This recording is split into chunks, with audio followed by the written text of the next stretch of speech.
नमस्कार, मैं हूं राहुल शर्मा। आप देख रहे हैं एसपीएन 9 न्यूज। स्वागत है आपका हमारे इस खास प्रोग्राम में। प्रोग्राम की शुरुआत महाराष्ट्र से। महाराष्ट्र में सियासी उठापटक देखने को मिल रहा है और ये सियासी उठापटक उद्धव सरकार के लिए मुश्किलें खड़ी कर रहा है। ऐसे में उद्धव सरकार के लिए मुश्किलें खड़ी की है परमवीर सिंह ने। परमवीर सिंह ने जो चिट्ठी लिखी और चिट्ठी में जिस तरह से अनिल देशमुख का खुलासा किया, उसके बाद उद्धव सरकार के पसीने छूट रहे हैं। उद्धव ठाकरे को डर इस बात का है कहीं उनके हाथ से मौका ना चले जाए, कहीं उनके हाथ से कुर्सी ना चली जाए। और ऐसे में अब खिसियाने उद्धव ठाकरे बीजेपी को घेर रहे हैं। सबसे बड़ी बात और सबसे चौंकाने वाली बात, उद्धव ठाकरे ने बीजेपी को धमकी दे दी है। बीजेपी नेताओं को धमकी देते हुए उद्धव ठाकरे ने यह कह दिया है कि अगर महाराष्ट्र में सरकार गिराने की कोशिश की तो आग लगा देंगे। और उन्होंने साफ तौर पर कह दिया है कि जो कोशिश बीजेपी की तरफ से की जा रही है, उनकी वो कोशिशें कभी भी कामयाब नहीं होने वाली। इस वक्त पूरी तरह से बौखलाए पड़े हैं उद्धव ठाकरे। और उद्धव ठाकरे जो यहाँ पर परेशान नजर आ रहे हैं, इसकी पूरी वजह परमवीर सिंह का वो लेटर है। अगर परमवीर सिंह ने लेटर नहीं लिखा होता तो उद्धव सरकार की मुश्किलें नहीं बढ़ती। लेकिन उद्धव सरकार को जो लेटर परमवीर सिंह ने लिखा और अनिल देशमुख के नाम का जिक्र करते ही उद्धव सरकार परेशानी में घिर चुकी है। उद्धव सरकार जिस तरह से बीजेपी नेताओं को धमकी दे रही है और बीजेपी को बाकायदा ये कह रही है कि वहां पर सरकार गिराने की कोशिश की तो इसका अंजाम बहुत ज्यादा भुगतना पड़ेगा। तो फिलहाल इससे साफ पता चल रहा है कि वाकई में उद्धव सरकार की मुश्किलें बढ़ी हुई हैं और चिंता इस बात की है कहीं उनके हाथ से कुर्सी ना चली जाए। सबसे ज्यादा उद्धव से ज्यादा चिंता तो किसको है, आपको यहाँ पर मैं बताऊंगा। उद्धव से ज्यादा चिंता सता रही है तो वो है संजय राउत। जी हाँ, संजय राउत, उन्होंने भी मोर्चा खोल दिया है। संजय राउत भी लगातार ये कह रहे हैं कि बीजेपी के कहने से कुछ नहीं होता और मंत्रियों का इस्तीफा इस तरह से नहीं लिया जाता। मंत्रियों का इस्तीफा इस तरह से लेंगे तो सरकार कैसे चलेगी। तो यहाँ पर उद्धव ठाकरे के बाद अगर किसी ने मोर्चा संभाला है तो वो है संजय राउत। यानी कि संजय राउत बकायदा वो ये बता रहे हैं कि किस तरह से बीजेपी इस पूरे मामले को गलत दिशा में ले जा रही है और उद्धव ठाकरे ने तो खैर धमकी बीजेपी को दे ही दी है। तो इसका मतलब ये साफ नजर आ रहा है कि वाकई में अनिल देशमुख जो है, उन्होंने जो 100 करोड़ की वसूली की जो बात है वो बिल्कुल सही है। और सबसे बड़ी बात आपको बता दूं कि उद्धव ठाकरे जो है वो बीजेपी को घेरते हुए ये कह रहे हैं कि जिस परमवीर सिंह पर पहले बीजेपी भरोसा नहीं करती थी, जिस परमवीर सिंह पर बीजेपी को पहले विश्वास नहीं था, जिस परमवीर सिंह की बातें बीजेपी को झूठी लगती थी, उसी परमवीर सिंह की बात आज बीजेपी को सच लग रही है। उद्धव ठाकरे ने कहा कि बीजेपी क्या जो है रणनीति महाराष्ट्र के अंदर अपनाना चाहती है, वो ये बात समझ रहे हैं, लेकिन उनकी रणनीति कामयाब नहीं हो पाएगी।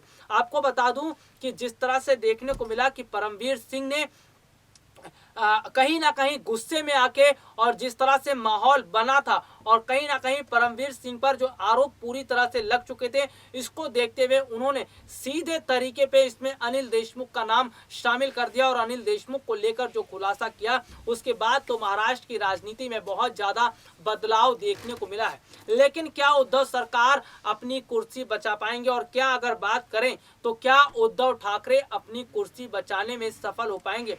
पूरा खेल कुर्सी का चल रहा है और कुर्सी बचाने के लिए उद्धव ठाकरे जो कोशिशें कर रहे हैं, इससे साफ पता चलता है कि उद्धव ठाकरे को ये कुर्सी कितनी प्यारी है।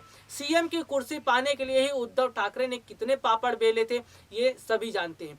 उद्धव ठाकरे ने बीजेपी से रिश्ता तोड़ा। उद्धव ठाकरे ने ये मांग की थी कि मुख्यमंत्री उन्हें ही बनाया जाए और सबसे बड़ी बात है कि बीजेपी से अलग होने का मतलब ही यही था कि वो वहां के मुख्यमंत्री बनना चाहते थे। मुख्यमंत्री तो बन गए महाराष्ट्र के, लेकिन महाराष्ट्र के लोगों के लिए काम नहीं किया। खैर, इस पर भी कभी बात करेंगे कि क्या काम हुआ है महाराष्ट्र में, क्या काम नहीं हुआ है। लेकिन अभी फिलहाल चर्चा का विषय है अनिल देशमुख, उद्धव ठाकरे और परमवीर सिंह।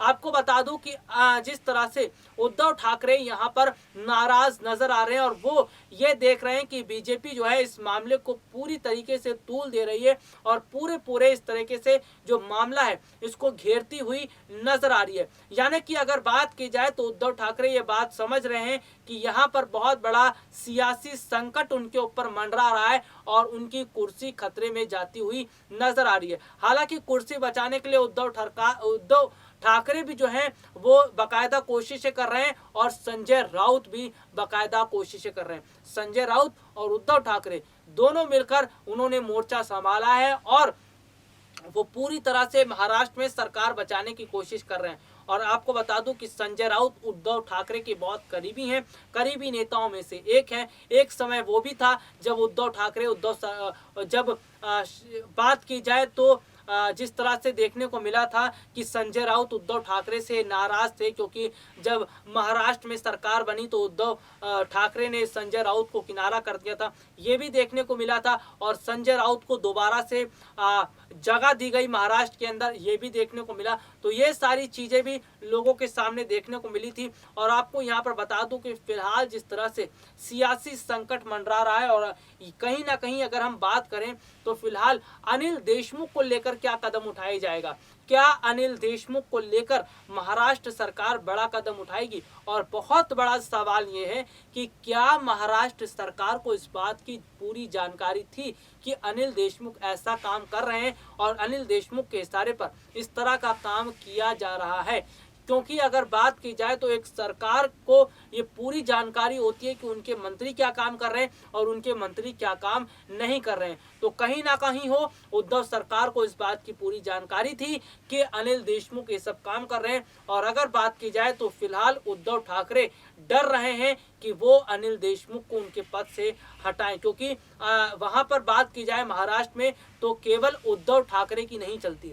उद्धव ठाकरे को अगर अनिल देशमुख के खिलाफ सख्त कदम उठाना है तो एनसीपी की इजाजत लेनी पड़ेगी, कांग्रेस की इजाजत लेनी पड़ेगी, क्योंकि महाराष्ट्र में अकेले अपने दम पर उद्धव सरकार कोई काम नहीं कर सकती है। क्योंकि शिवसेना को जो गठबंधन दिया है वो बात की जाए एनसीपी ने और कांग्रेस पार्टी ने, तो दोनों से जो है शिवसेना का गठबंधन है। तो ऐसे में जाहिर सी बात है कि उद्धव ठाकरे इस तरह का इतना बड़ा फैसला भी फिलहाल वो खुद भी नहीं ले सकते। और उद्धव ठाकरे तो केवल नाम मात्र के मुख्यमंत्री हैं, काम तो कांग्रेस और एनसीपी करती है। तो यहाँ पर अगर बात की जाए तो फिलहाल उद्धव ठाकरे जो है वो अपनी सफाई नहीं दे पा रहे हैं, अपनी साफ बयानबाजी नहीं दे पा रहे हैं। और फिलहाल जो है मामले की लीपापोती करने की काम की जा रही है महाराष्ट्र के अंदर। लेकिन जिस तरह से खुले तौर पर उद्धव ठाकरे ने बीजेपी पर निशाना साधते हुए और जो धमकी दी है, इससे साफ पता चलता है कि उद्धव ठाकरे इस वक्त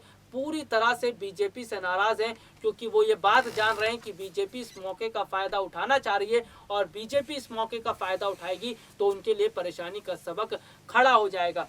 क्या यहाँ पर अनिल देशमुख को लेकर कदम उठाया जाएगा और क्या आगे स्थिति बनेगी, ये आपको मैं जरूर बताऊंगा। फिलहाल के लिए इजाजत दीजिए, नमस्कार।